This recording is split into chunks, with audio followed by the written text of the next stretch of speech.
right, guys. Good morning. Good morning. How are you? You guys good? Hey, I'm so glad that you're here. It's such an honor to gather with you. My name is Drake. I'm the pastor here at City Church.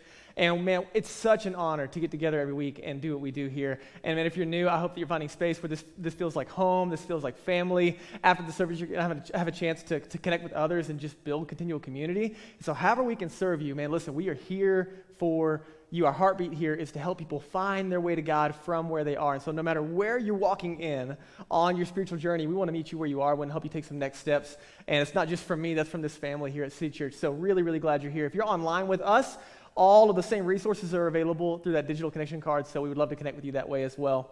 A couple of things. We're kicking off this series. This is week 3 of our series, Starting Point, and the premise has been that everything has a starting point, right? Everything in your life has a starting point. You have a starting point, right? Some of you were started on purpose, and some of you were surprises, but we're glad that you made it, right? Everything has a starting point, and the point of this series is that even faith has a starting point, but most of us don't give thought to where faith started. Or if we did, for a lot of you, again, I don't know where you are in your spiritual journey, but there's this space between what we've been taught as little kids or what we were exposed to, or if you didn't grow up in or around a religious, faith tradition or anything, if you weren't handed a paradigm growing up of here's what you believe and why you should believe it, then you kind of started to put pieces together on your own, or maybe you're still trying to put pieces together. You're not sure why you believe, what you believe, and you're trying to look at all these different things, and what happens is along the way, there starts to be these gaps between what we hear and then what we experience. And we start having all these questions. It's like our childhood faith for a lot of people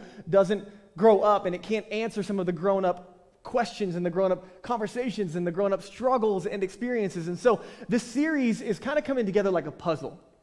Each week, really intentional conversations, but I want you to know today we're going to look at more of this conversation, but really you need the whole picture at the end of it. So not only this week, but as we continue to walk through this series, I would encourage you, if you've missed weeks 1 and 2, go check it out on our podcast, grab our YouTube channel, whatever's helpful, so that you can get the big picture coming together that all of this is going somewhere. But the big idea that we kind of have presented over the beginning of the series is, what if we could start over? Again, I don't know where you are in your spiritual journey, so we're just kind of putting it out there. What if you could start over on your spiritual journey? Like, where would we start if you could just reset everything and start over? Because not only does your faith have a starting point, but again, this is where we're going today. You might not have thought about this, but the story of faith actually has a starting point. Did you know that? Like not just your own personal, faith journey and all of that, where you grew up, what your mama said or what your grandma thought or what they believed or this or that, right? We have these different things that influence it, but in addition, as we think about our own stories, we need to consider that the actual story of faith has a starting point. Now, I don't know about you, I'm not a big history dude. Like when I was in school, my worst classes were history. And so then when it comes to the Bible, when it comes to faith, I automatically start to tune out around the history conversations. I just don't have a lot of bandwidth for those type of dialogues. I'm like, oh man, that's great, but what about right now, right? So some of you, you're wrestling with faith, you're trying to figure out where you land, or maybe you're just trying to, you're a follower of Jesus and you're just trying to make sure that you stay in the zone of like, okay, my faith is strong, and how do I answer hard questions, and how do I meet people where they are? Some of you are asking those questions yourself, but one of the challenges you and I face is not just like the look back. We have busy lives, don't we? Right? Like you have life going on and all the things happening around you, and so we don't have like a lot of time to sit back and to ponder and to think about the starting point of faith, but rather we're thinking, okay, it's Sunday, and I'm trying to figure out what I believe about this whole God conversation and Jesus and all of that, and what I do know is it's Sunday, and since Monday, I've been asking God for a date. And it still hasn't happened. So where the heck is God in that conversation, right? That's the practical side of faith that I'm looking for. Or, hey, it's Sunday, and I've been praying all week for X, Y, and Z to happen. I've got a sick family member. I've got this job opportunity that I'm super stressed out about. I've got, bills to pay. Where is God right now? That's where our faith conversations normally go, and rightfully so, because that's the immediate pressing encounters of our lives. But in addition to that, as we have the big dialogue, I think it's helpful that we take a step back. Now, you might not know this, but I'm going to kind of build it for you. So because I'm not a history buff, I'm going to do my very best to like really, really make this engaging. I promise it won't be boring. But I'm just kind of, giving you the idea that for me, I would immediately tune out if this wasn't helpful and interesting to me. So every major faith tradition, I don't know if you knew this, but every major faith tradition has a story, a starting point, like obviously the Christian faith, but in addition to that. So they all have this history, and because we don't take the time to go back, we might not realize why we believe and what we believe and how we got to where we are today. And so as you consider faith, here's the presentation I want to give you today. I want you to consider this background, that the three largest faith traditions on the planet today, the three largest faith traditions, they all share the same starting point. Did you know that? Islam, Judaism, Christianity, they all share the same starting point. And again, if we're asking, hey, how do we restart faith? Like if we could just restart it, where would we start? 2 weeks ago we talked about it, that we wouldn't just start with the Bible says, because for a lot of people, the Bible says is a non-starter. That's not a good and adequate place to start when I'm having doubts around faith. And so now we're backing up even further. All three faith traditions, all three major faith traditions on the planet today have this single idea. There's a single God, and again, obviously there's little pieces different, but there's a collective agreement that there's a single creator God, that all three faith traditions agree that there's this first man, this guy named Adam, right? We were talking about it last week. We don't know if he had a belly button or not, but that's not really the point of this conversation, but you can wrestle with that on your own. Right, and so for Islam, for example, right, not only do they believe that this first man, this the first Adam, but also he was the first Muslim, right? Or for Judaism, right, there's this belief that Adam was created and he's the first man, but also, what's funny is for Christianity, like as followers of Jesus, we don't believe in Adam because the Bible says. We actually believe in Adam because Jesus talked about it, and we just kind of roll with if someone can predict their own death and resurrection, we just kind of believe whatever they have to say, right? Like after that, we're like, cool, yeah, we'll go with that guy. And so Christians believe it for a slightly different reason, but all three believe that there's a starting point, and all three believe that humans messed up this starting point along the way. All three believe that at some point humans messed up God's perfect plan. And here's the deal. I realize that we can be all over the place on our spiritual journey today, but all of us can acknowledge that we lived in a messed up world to a degree. Now, where you want to shift the blame and all of that, that's totally a conversation for a different day. But that our world is broken, that there's some things that are messed up, that something is wrong, is a pretty consistent agreement across all faith traditions and even outside of faith. Now, here's what's interesting about the conversation today, is that all three faith traditions come together around one singular man after the whole creation and all of that. And it's this guy named Abraham. Just show of hands real fast. Who's heard of the guy named Abraham? Just raise your hands. Just ever, heard the name. Yeah? Okay, cool. So it's going to be really interesting. We're going to talk about that in a minute. But all three faith traditions, this is so important. All three faith traditions, they meet here at this guy named Abraham, and they split here at this guy named Abraham. And so the goal today, by the way, is not to get you to believe in the original account of Adam and Eve, or to get you to hardcore dive into a Genesis account of Abraham. That's not the goal today. The goal is this: that today we're going to look at a conversation between God and this man named Abraham in Genesis. And I believe this conversation touches on a very real tension that many of us feel. And if it's not you, then you know someone who's wrestling with this tension, or you've wrestled with this tension in the past, or you're trying to figure out, maybe you've been shoving it down, I don't really want to think about that tension, but that tension exists. And it's this question: if there is a God, where do I stand with him? And maybe more importantly, not only where do I stand, but how do I know? If there is a God, where do I stand with him? How do I know where I stand with him? Can you even know where you stand with him?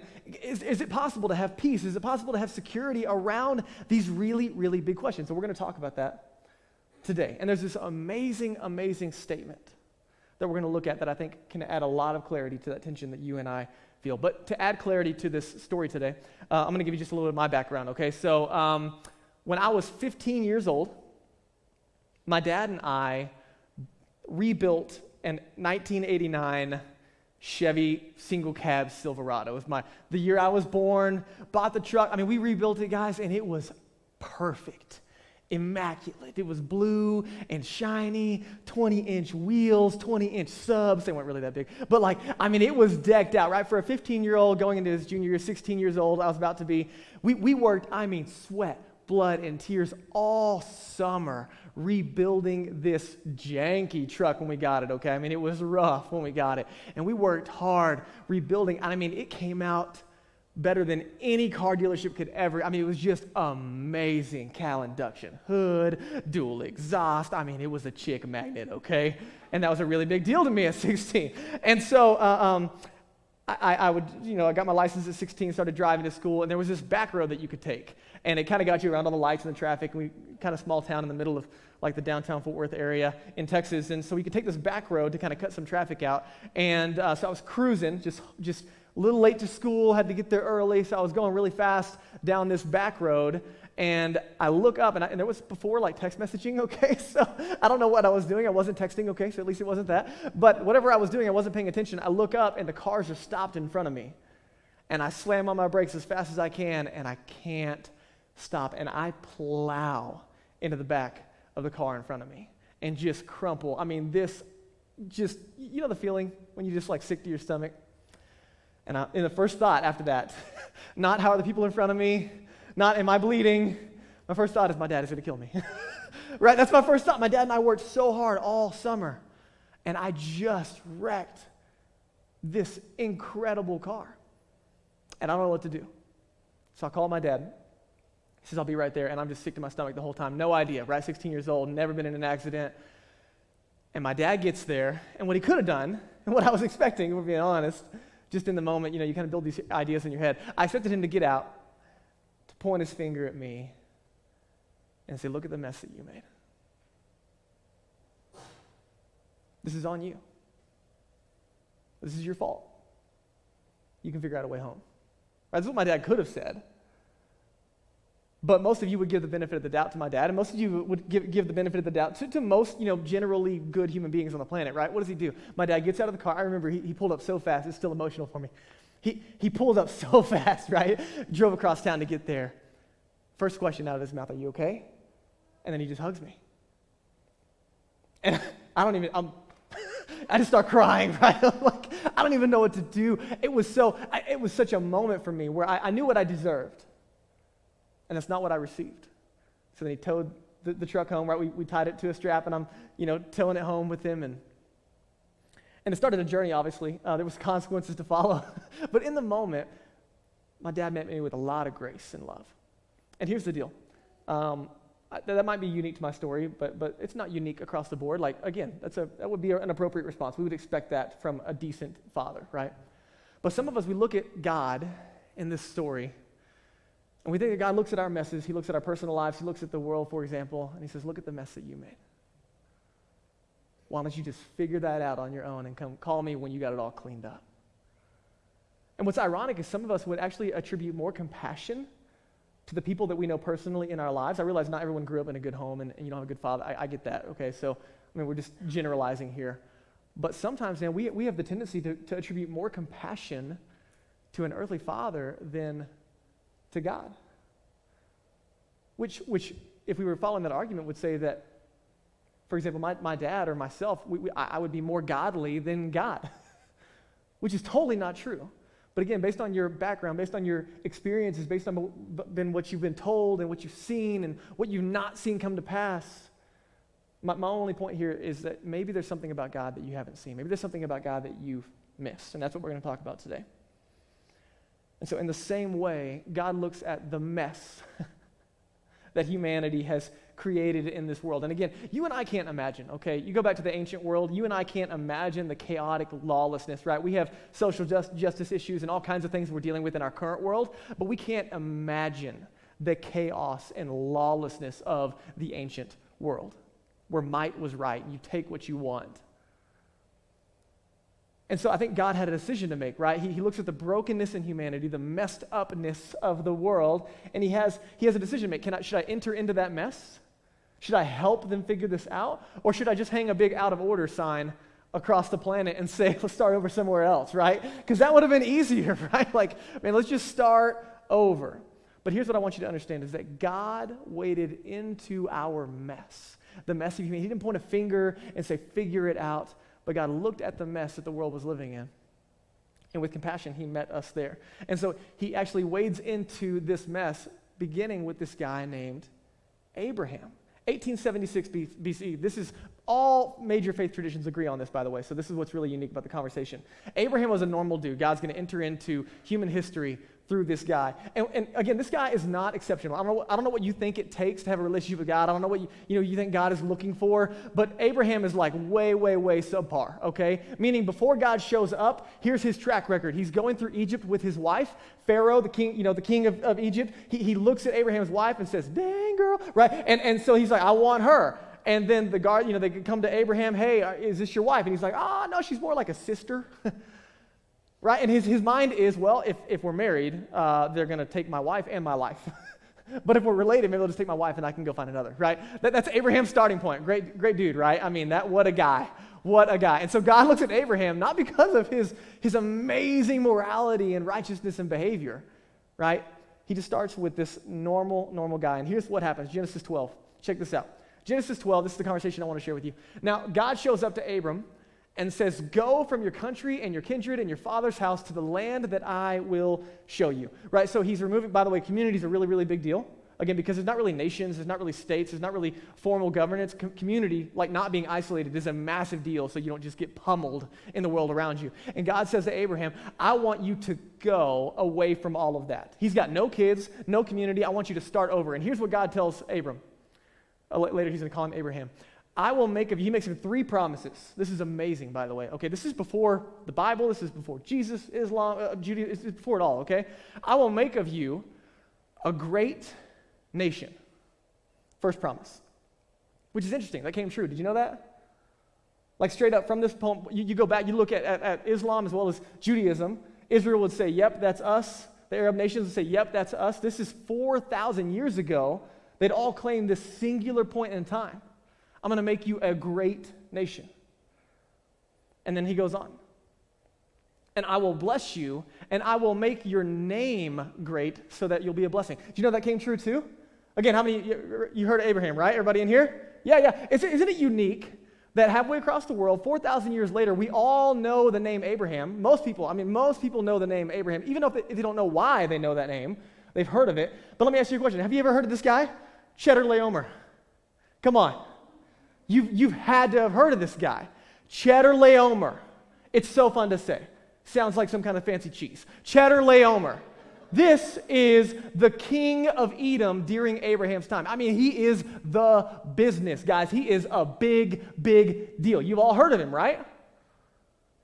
Interesting.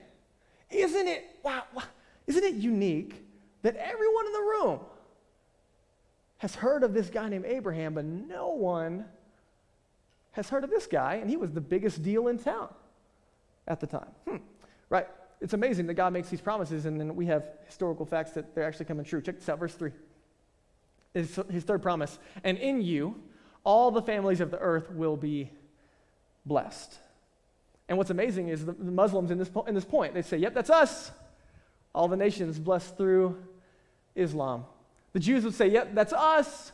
All the nations blessed through us. And the Christians say, yep, that's us. And think about it. Think about all the amazing things. I get that there's a lot of not great things from religion, by the way. Okay, so we're not arguing for both sides of this. But think about all the amazing things. All the hospitals named after Christian foundations and Christian people. And to not, right? I mean, there's amazing things that happen in the world thanks to faith. And you're like, well, which one is it? Which one did God promise? God just promised Abraham that all the families of the earth will be blessed. And that's happened. And there's an agreement. Isn't that interesting? Now, in this moment, God makes all these promises, and Abraham has some struggles and has some doubts because he's never seen a nation. He doesn't have any children. Now he has no community, and he's like, God, I really don't know how we're going to do this. By the way, they're really old, like super old, like way past childbearing years. And he's like, yeah, me and my wife aren't exactly, able to make this happen, if you know what I'm saying. And so he's got some struggles and doubts. He's like, I got nothing and no one. And his biggest concern is that because he has no heir, everything he owns up to this point is going to go to his servant. And so here's what God says in verse 4 to reassure Abraham. Check this out. He responds and he says, behold, the word of the Lord came to him saying, this man, Eleazar is the name of his servant that he's concerned about getting all of his inheritance. This man shall not be your heir, but your very own son shall be your heir, which is, again, a big deal because they're in their 90s, way past childbearing, virtually impossible. And watch what God does. Verse 5. And God brings him outside and says, look toward heaven and number the stars, if you're able to number them, knowing that he can't, right? You guys ever been camping? No light to mess up the incredible sky that we sit under, and just the innumerable stars. Imagine that moment. Nothing to cloud the night sky, the Milky Way galaxy as he walks out, right? They're just innumerable. And he says, catch a vision, because your offspring are going to be just like that, right? And Abraham's like, you should probably let my wife know. I don't know if she's going to be too excited about that, okay? Right? How are we going to do this? This doesn't make any sense. I know you don't have a son. I know you don't have an heir, but this is my promise. And again, this is an amazing, ancient 4,000-year-old text that we're looking at. And in this moment, what I'm about to show you is what I really wanted to share with you today, is that in a moment, God is going to state the nature and the terms of the relationship between God and man. Listen, don't miss it. God is going to state the nature and the terms, because it's cool. Okay, cool. God promises all those things. What's Abraham have to do to keep it, to maintain it, to earn it? Does he have to be a really good boy? You got to go to church a lot, give his money, pray, read the Bible, don't kill anybody. You know what I mean? What's the expectation for Abraham to see all these promises come to pass? And in a second, God is going to define the terms of the relationship between him and Abraham, and ultimately between God and humanity. And this is that point, guys. I want you to wrestle with it in your own heart and mind. Because a lot of us, we lean forward and we're like, Drake, do you even know? How can you know? Can I know? I'm not even sure if I know. I thought I knew one time, but now I'm not sure if I even know. And how can we nail this down? Maybe I don't know. And this statement, here's what's amazing, what we're about to read. This statement is where all three major faith traditions split. I told you that they come together here, but what I'm about to read you is so good. It's so too good to be true that they all split around what I'm about to share with you. Now, again, this is 2,600 years before Islam.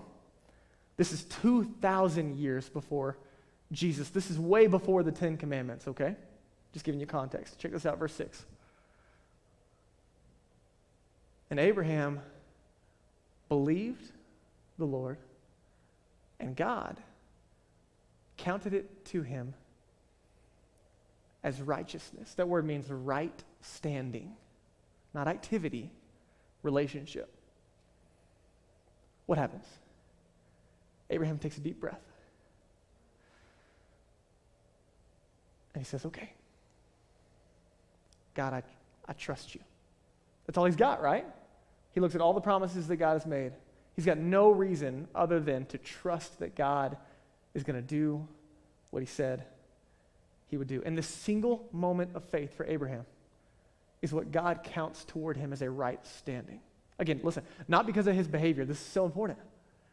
Because not only did he lie about his wife, but later he would sleep with one of his servants because he doesn't think that God's promise. He goes back into doubting. You ever done that where you're like, cool, I'm going to have faith, and then you got to doubt again? Well, that's exactly what Abraham does after this. He sleeps with one of his servants because he's concerned that God's not going to produce a son through his wife. That's how we get the Arab nation, by the way. God's promise holds true even in the middle of Abraham's lack of obedience. In this moment, let me give it to you this way. Trusting in God resulted in a right standing with God. Trusting in God resulted in a right standing with God. So for the Jews, again, I gave you a couple of different pieces here for the different nations. For the Jews, right, they're like, no. It's not just like that, but you also have to be Jewish, right? You want to be right with God? For Judaism, it's you got to be Jewish. And then, again, when Jesus shows up on the scene, you know what all the Jews are saying to him? We don't need you. We're Abraham's kids. In fact, if you want to be a part of God's family, all you have to do is become Jewish. That's the answer. For the Muslims, 620 AD, this is after Jesus. Muhammad shows up and said, no, you're right with God by believing in God. Sure, that's a start, but you also have to believe in his prophets, and you also have to live a life of good deeds. And at the end of your life, Allah will make a decision of whether or not you're right or not. You can't actually know. You just got to hope for the best. And so for the Muslims, it's what you believe and what you do that matters. And then the Christians, here's what's interesting, is Jesus shows up. The Christians begin to identify with him, and he says, absolutely, that's it. It's faith. It's trust. It's just belief that God is who he said he is. It's what he's going to do what he said he would do. And in that moment, Jesus just being consistent in this message. And everybody's like, yeah, Jesus. And then he dies. And they're like, oh, no, Jesus. And they all bail out. And then he rises from the grave. And they're like, yeah, Jesus. And then he ascends into heaven. And they're like, I don't know if he was right. And straight up, right, today, how many different faith traditions are there? And all these Christians start to fight and agree. But like, okay, yeah, it's faith in Jesus. But also, like, maybe you should still be Jewish. Or maybe it matters what you eat or don't eat. Or, maybe it matters how many times you go to synagogue or church, or, and all of a sudden the Christians even start arguing. Because why? This is too good to be true. It can't be that simple, can it? So what is it for you? Let me ask you a question. What do you struggle with? Is it birth that makes you right with God? Is it behavior that makes you right with God? Is it belief that makes you right with God? Or is it some combination of all three for you, or one or two of them? See, this is the moment that you and I really start to struggle. Because a lot of us have been exposed to different flavors of this conversation. But I need you to hear me. Listen, 4,000 years prior to what you and I are sitting in today, what's amazing in this moment is that the Most High God would make the standard of a relationship so very simple. Daniel, why don't you come up? Right, that the Most High God would make the first step on the ladder in relationships so very low. He would look at a mess of our own making in the same way that my dad would look at my own mistakes. He would look at our own mess, our own brokenness, again, we talked about this last week, so you can go back and look at it. He would look at our own mess, and regardless of your belief on sin, regardless of your religious background and what kind of home you grew up in, we've all made our own messes. And really what it comes to is, can we ask God for help in our mess? Am I willing to go there? Could I go there? And again, the key to this conversation is not who I'm related to. It's not how good of a person I've been or not been, or my behavior. Right? The key to this is trust. That's it. God drops this bomb on humanity that when Abraham chooses to trust in God, he's made right with God. And all this means, listen, when we talk about faith and trust, it's not like have more faith in faith. It's not believe a little harder.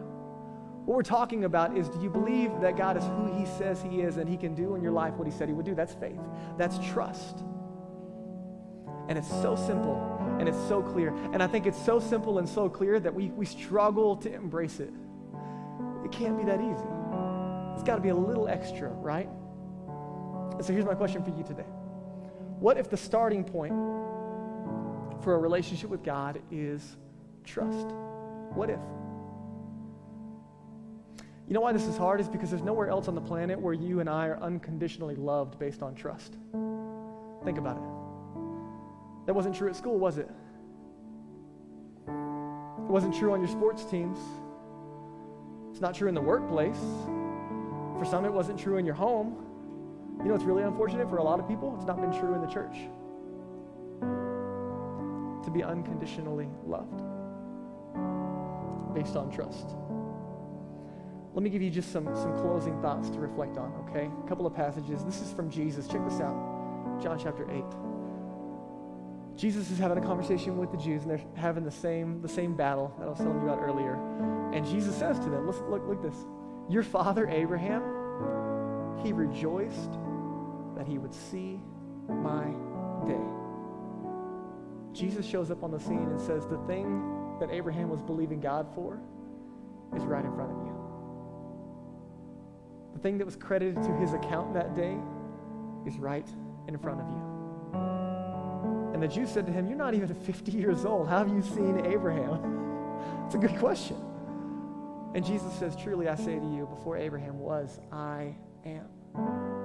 I'm the same God that made him that promise. I'm the same God with skin on before you. I'm the same God that has waded into the mess of humanity to fix what has been broken. But check this out.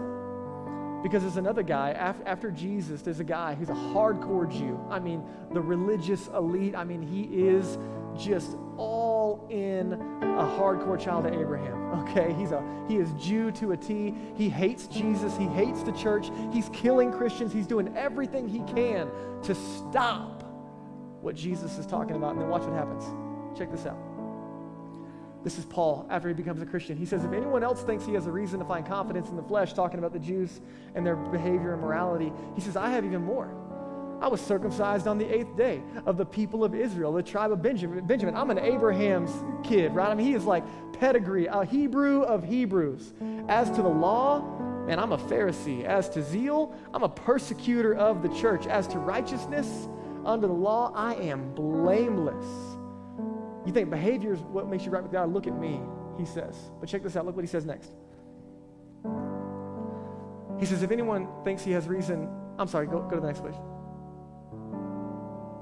Indeed, I count everything as loss because of the surpassing worth of knowing Christ, Jesus my Lord. For his sake I have suffered the loss of all things, and I count them as rubbish in order that I might gain Christ. He's talking about Jesus and be found in him. Listen to this. This is Paul's conclusion after being a hardcore Jew. Not having a righteousness of my own that comes from the law, but that which comes through faith. The righteousness from God that depends on faith. That same right standing. Let me give you one more. Ephesians 2. Same author. He says it again. He says it's by grace you've been saved through faith. Grace is that thing that you and I don't deserve. It's when God looks at our mess, and rather than getting the consequences of our own mess, he enters into it. So I want you to know what my dad did for me. He hugged me, checked on me, we took it home, and then he and I both put our hands together to rebuild what was broken. He didn't have to do that. I definitely didn't deserve it. And I know that example falls short compared to the amazing love of God that we're talking about, but I need you to hear me. It's by grace through faith. So, a couple of questions for you as we close our time. Which of the following best reflects your past view? And I say your past view because my assumption is that today I have convinced you otherwise, because it was such a good talk. But which one reflects your past view? That God accepts me based on my birth? That God accepts me based on my behavior? That God accepts me based on my belief, or maybe a combination? What'd you grow up in? Do the digging. Second question. Can it be as simple as faith?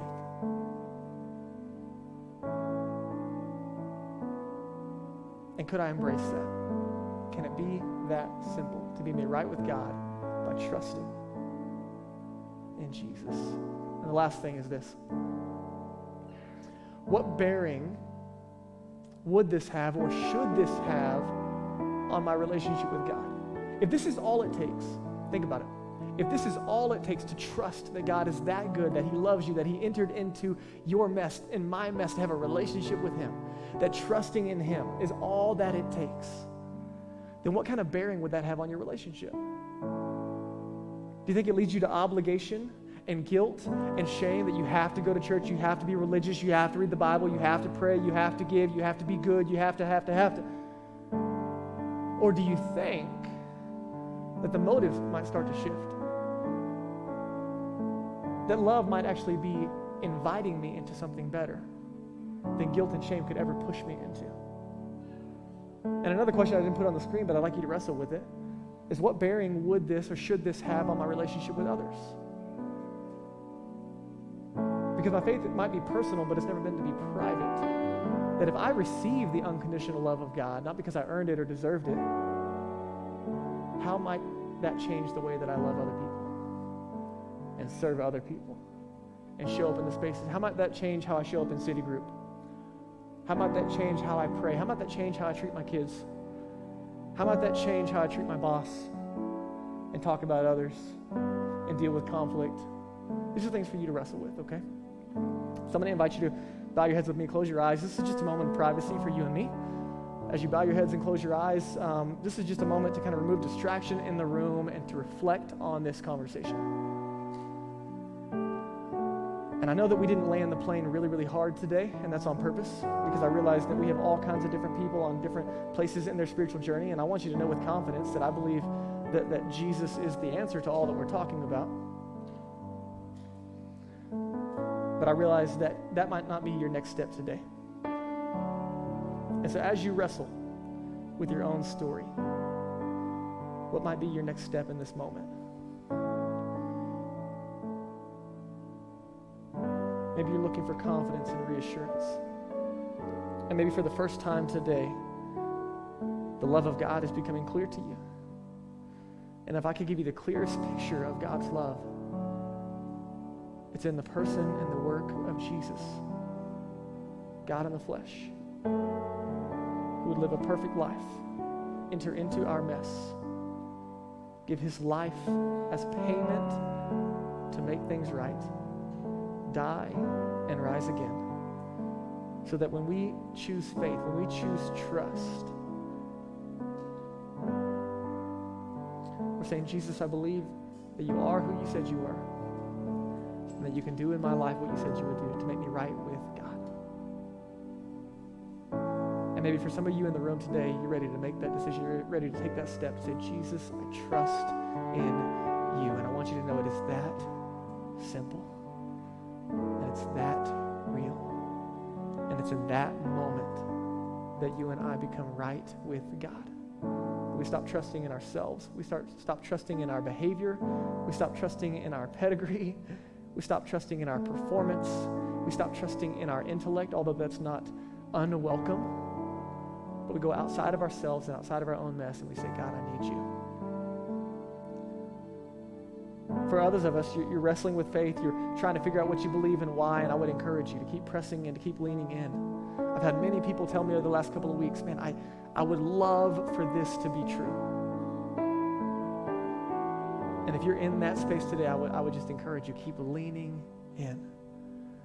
And for others of us, man, you're a follower of Jesus, but sometimes your faith, if you're like me, it gets kind of stuck. It gets stagnant. It becomes something that I do maybe in the morning or in the evening, and then it has no bearing on the rest of my day. And maybe today you and I would sit and reflect to say, what kind of bearing should this have on my relationships with other people? That as I spend time with God daily and intimately, how should it change how I love my neighbor and my family and my coworker? So God, give us next steps this morning. And give us the boldness and the faith to trust you. This in Jesus' name.